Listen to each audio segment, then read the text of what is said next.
രൂപപ്പെടുകയും അത്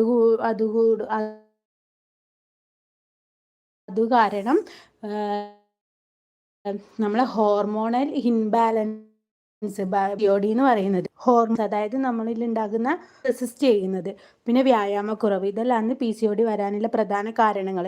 അതിൻ്റെ ലക്ഷണങ്ങൾ എന്ന് പറയുന്നത് നമ്മളെ പീരീഡ്സ് മാസത്തിൽ വരുന്ന നമ്മളെ പീരീഡ്സിൽ ഉണ്ടാകുന്ന ക്രമക്കേട്, പിന്നെ മുഖത്തിലും മുഖക്കുരു വരിക, പിന്നെ അമിതമായിട്ടുള്ള രോമ വളർച്ച, അതായത് നമ്മളെ മുഖത്തും ഹോർമോൺസിൻ്റെ അസന്തുലിതാവസ്ഥ ഉണ്ടാകുന്ന പകരം നമുക്ക് അതായത് സ്ത്രീ ഹോർമോൺസ് ആണ് ഈസ്ട്രജൻ, പുരുഷ ഹോർമോൺസ് ആണ് നമ്മളെ ടെസ്റ്റോസ്റ്റിറോൺ. അപ്പോൾ ടെസ്റ്റോസ്റ്റിറോണിൻ്റെ അളവ് കൂടും, അതുകൊണ്ട് തന്നെ നമ്മുടെ ശരീരത്തിൽ രോമ വളർച്ച കൂടുതലായി കാണപ്പെടും.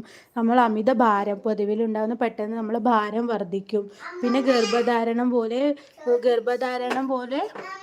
ഗർഭധാരണത്തിന് ഉണ്ടാകുന്ന തടസ്സം, ഇതിനുള്ള പരിഹാരം ആരോഗ്യകരമായ